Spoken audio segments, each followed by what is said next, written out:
you? I'm Shorty Q, and if you're new, what it do? I hope you become part of the Q crew. It's free to subscribe, you know what I mean. So today we're talking about home ownership. Hey guys, I apologize. I looked down a lot in this video. I will do better in the future. And the preconceptions of what most people have, especially when I went through it, I remembered some of the things that I used to think about home ownership that wasn't true going in. After I went through getting a home, I was like, that could stop several people. I want to make sure that people that do have low credit or the people that are in between know that you're able to get a home, well, at least within a year, to fix your credit and all that stuff. So let's go ahead and get into it. Number one is credit. Everyone thinks if you have good credit, for most of the part that I've spoken with, is that you're able to get a home. Several times people have told me, oh, you got good credit? Psh, you're good. I've had good credit all my life. Yeah, pretty much. Especially ever since I moved out at 22. And I was just like so surprised that my credit was even that high. But like, again, I'm going to tell you more details on that story of how to keep good credit and if you have bad credit to fix it. So my thing about it is that that's not the case. You got to have more than just good credit to be able to get yourself a home. All that does, for the most part, that I've ever known for credit to do is to help you get good rate or maybe a good deal or a program when it comes to getting a home. And when I was able to get myself a home, they actually had a program that was available and I was able to lock it in before it expired. So there's programs and opportunities always popping up. So that's another thing that I want to give out there is that you got to be in the actual game, actually pursuing to get a home to be able to get one. And I'm going to tell you my story about getting a home also will be a separate video that I'm going to do this week of why I believe you can get yourself a house. So the other thing about your credit, if you are like in the 600s, like 640, there's a lot of programs that are still available that you're able to go and get yourself a home without any government assistance. Again, those programs are not existing anymore, but there could be newer and better ones out there now. You actually have to be out there pursuing getting a home to be able to take advantage of those. Another thing that I did is that I constantly, every year, saw where I was at. I spoke with the lender from people that recommended them to see where I was at. That doesn't hurt. Don't let them convince you if you're not ready to get yourself a house, okay? If you're not ready, you're not ready. If the numbers don't sound good enough, they didn't prove you for a higher amount for what you're looking for, then don't do it. Because when I first did it, they approved me for a home that wasn't even $100K. And I was like, I'm not sitting up here getting my first starter home in a shack. When I could do better staying in a rental home with 3 bedrooms, and you expecting me to go in a 1 bedroom with a child? Absolutely not. So that's not what I'm saying. I'm just like, just go and see your numbers at least once a year to see where you're at and build yourself up. Second thing is, the main thing that you have to look at is your debt-to-debt ratio. And your debt-to-debt ratio is the money that is coming in. Do you have enough money that's coming in versus coming out to continue to pay a mortgage? Because when it comes to having a mortgage, you have to have a money throughout the year because the interest, which is the principal, keeps going up every year. So it's good to try to put money into your escrow. And definitely get an escrow to help you out in the interest so that it won't go too high for you not to be able to afford it. So that's really what they're looking at for the most part. And another thing is that a lot of people don't know is that lenders look at different things and weigh it heavier than others.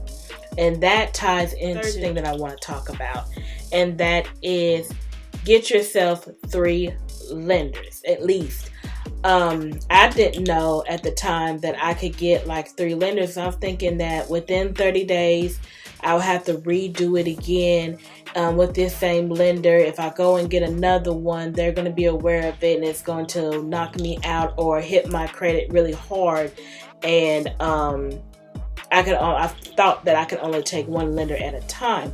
And I know that other people thought this same thing because those are the same people that told me before I started looking for a home. And that was not the case. So you can at least get yourself 3 lenders. And it's not 30 days, it's in 90 days now. They have changed things over the years so that more people can be able to get approved for homes. I mean, we don't want empty houses out here where people can't afford it. So, I mean, that's not good for business. So don't think that you're out not being able to get yourself a house. So basically, when it came to the 3 lenders, one of them weighed, like, having a car note is always going to weigh heavy on your approval to get a good amount with the lender. Like, you can still get approved, but they still might not approve you for a higher amount. One lender, and I have spoken with 3, maybe even 4, because one of them didn't even run my credit. And they didn't tell me anything about this. What they advised, like, I was still paying on my car and I was almost done with it within the end of that year. So I wasn't in no rush to just go ahead and do that, especially while I was getting a house. I didn't want to pay it off with the money that I saved for putting on a down payment and for closing costs. Because you always, that's another thing I didn't even have on the list, is that when you have,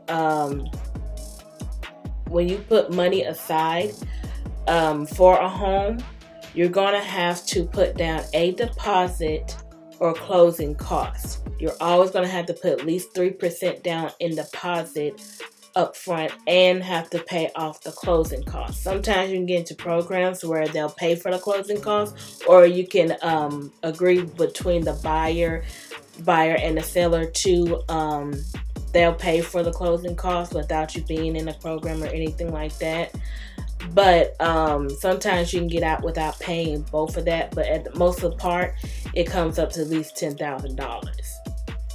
And that is something that you have to keep in mind that you want to save up for. In my story, you'll know how much I put down and how much I had to put down for closing costs. So stay tuned for that.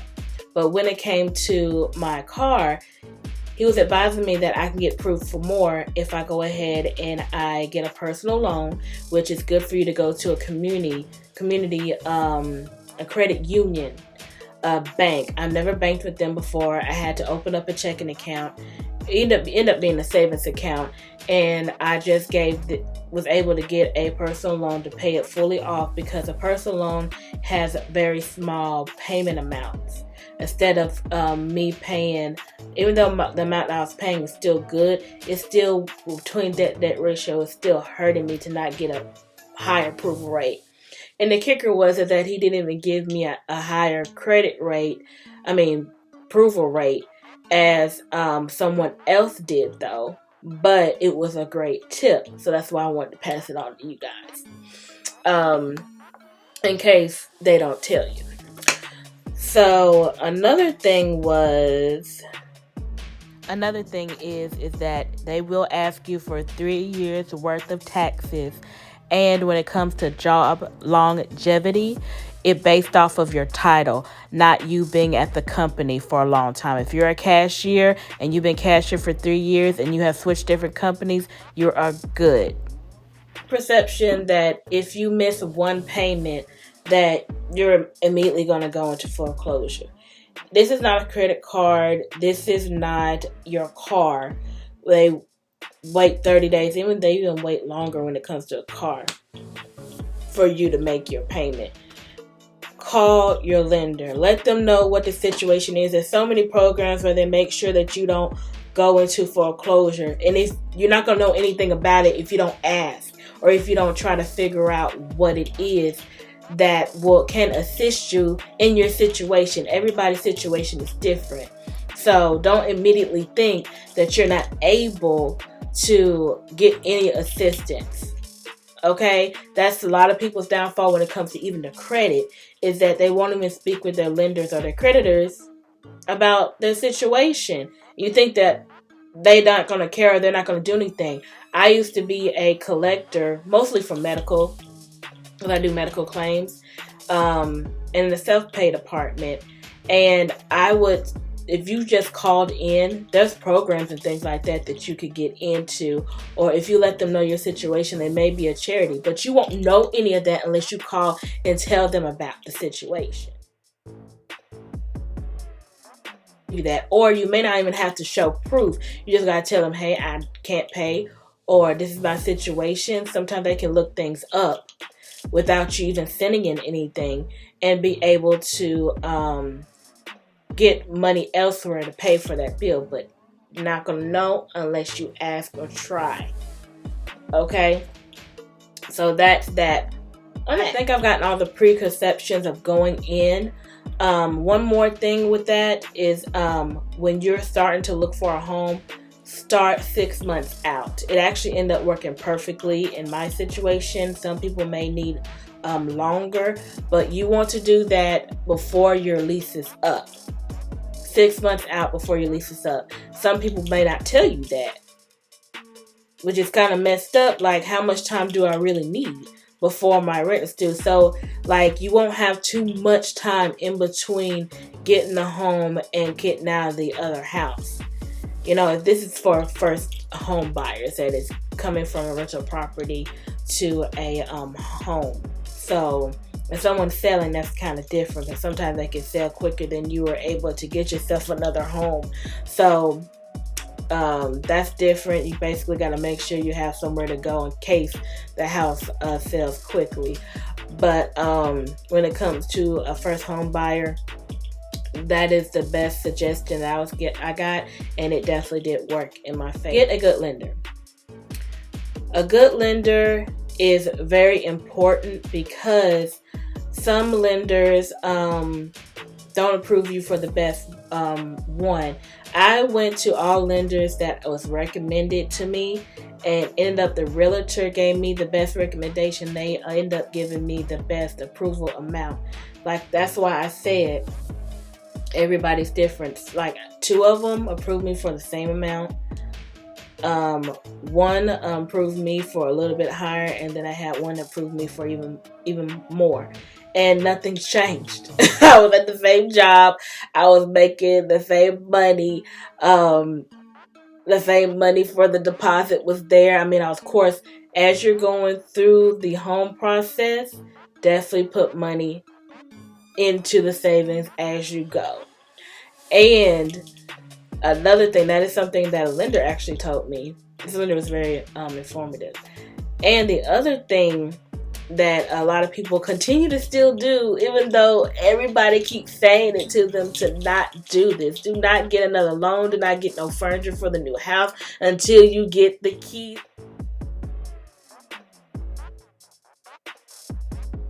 and signed off all the papers.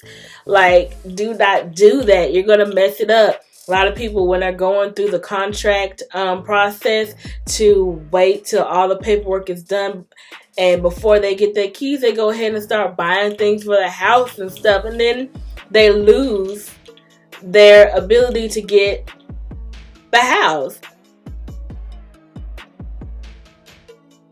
Or they go and open up a credit card. Oh, I didn't know. But they tell you this all the time. All the time. Do not get anything. I was too scared. I was like, nah, I'm good. I won't do anything. I didn't do absolutely nothing, because I didn't want to risk it. I didn't want to risk it. Oh, do not go do that. But definitely a good lender is very important. Another thing is, get a good realtor. A realtor is very important, and for the fact of that is, do not get a lender not a realtor that is lazy and that's not going to go back for you. And the reason why I say this is because when I was going for a home, I was in a seller's market, not a buyer's market. It was on the seller's side. And the seller, the homes are going quick. And for the approval amount that I was going in at, I needed someone to stay on top of it. And I stayed on top of it too, but it's not my job to. I just wanted to assist because the homes are going so fast, and I'm the one that knows exactly what house I'm looking for. So as soon as I saw a house pop up on the app, I sent it to my realtor. She immediately looked at it, said if it was worth looking at, looked into the details, blah, blah, blah. And we went from there. And then by the time I got off, I had several other homes to look at, and she may found some to look at too. So you got to have someone that's willing to put in the work. And I feel like a lot of the realtors that I first dealt with did not feel like putting in the work. You could just tell. And I was like, I'm not going to do business with you because I need someone that's going to be just as assertive as I am. And I felt like with one of the realtors, they just had other people that had bigger approval amount. That's what I felt. The energy just didn't feel right. Like I started to become not their priority anymore. So if I sent them a home and they didn't check into it, called the seller's realtor and let them know that I was wanting to look at the house also, it could be sold to someone else. So make sure that you have a good realtor. Well, you guys, I believe I went through over all the topics. It even threw in some more that I didn't even have on the list. So I hope that this was informative. I hope that you guys do look for a home. If you're craving to get yourself a house and you feel like that you cannot, and you haven't even gone and looked into it or even spoke with a lender to see where you stand at, you got to take the first step to know where to build from. So I hope that this was your first step here, is to get informed on it and then go and speak with the lender to see where you stand. Then start interviewing some realtors to get yourself a home, because you can do it. If I can do it, you can do it. Okay, you guys. Thank you for watching this video. If you have come this far, please put a blue heart emoji. And you are beautifully, wonderfully made. Only you can make that change. Please comment, like, and subscribe. And I'll see you guys on the next video.